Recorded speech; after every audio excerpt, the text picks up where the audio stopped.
Chhattisgarhi video देखने के लिए हमारे चैनल को सब्सक्राइब करें और दबाएं इस बेल आइकन को ताकि हमारे वीडियो के नोटिफिकेशन आपके पास पहुंचे सबसे पहले।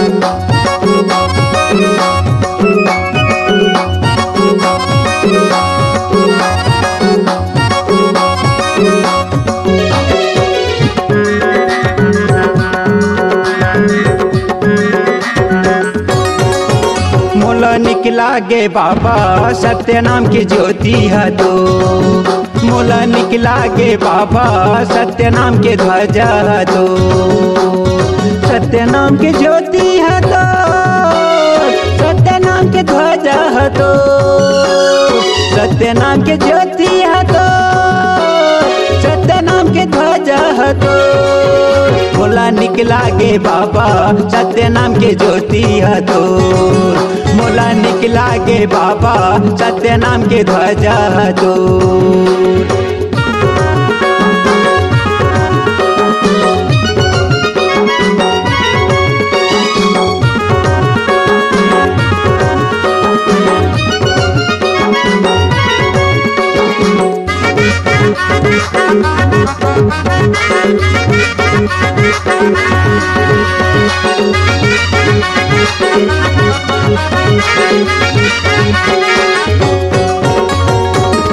पूस के महीना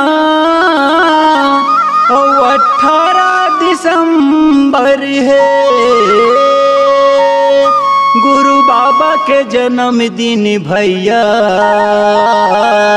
ये दिन ला चीन ले।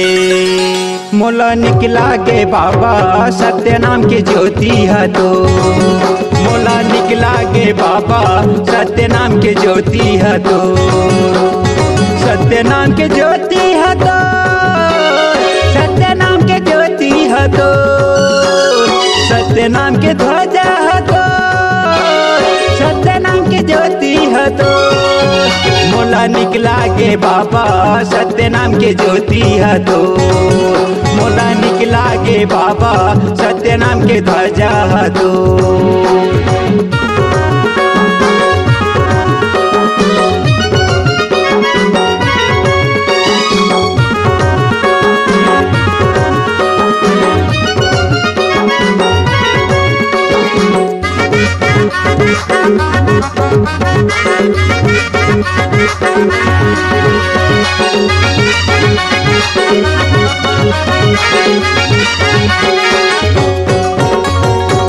घोर तपस्या माँ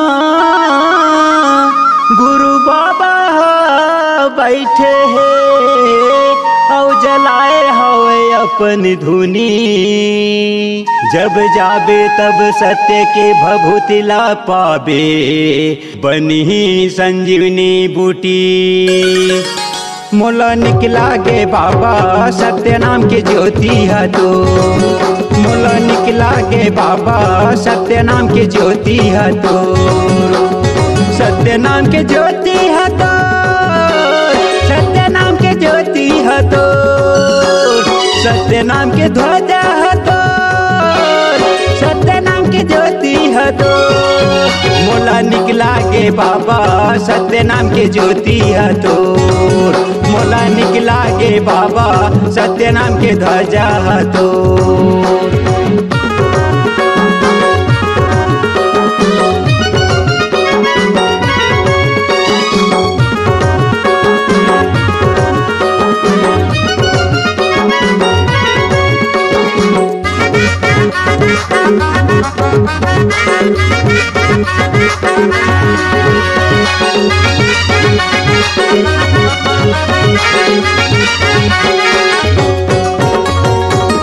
माटी के सुंदर तन ला पायो और हवा के बने मोर जीव, बाबा के दया मनाचत गावत हाँ भैया, जिंदगी है मोर बढ़िया। मोला निकला गे बाबा सत्य नाम के ज्योति है तो। मोला निकला गे बाबा सत्य नाम के ज्योति है तो। सत्य नाम के ज्योति है तो। सत्य नाम के ज्योति है तो। सत्य नाम के ध्वजा है तो। सत्य नाम के ज्योति है तो।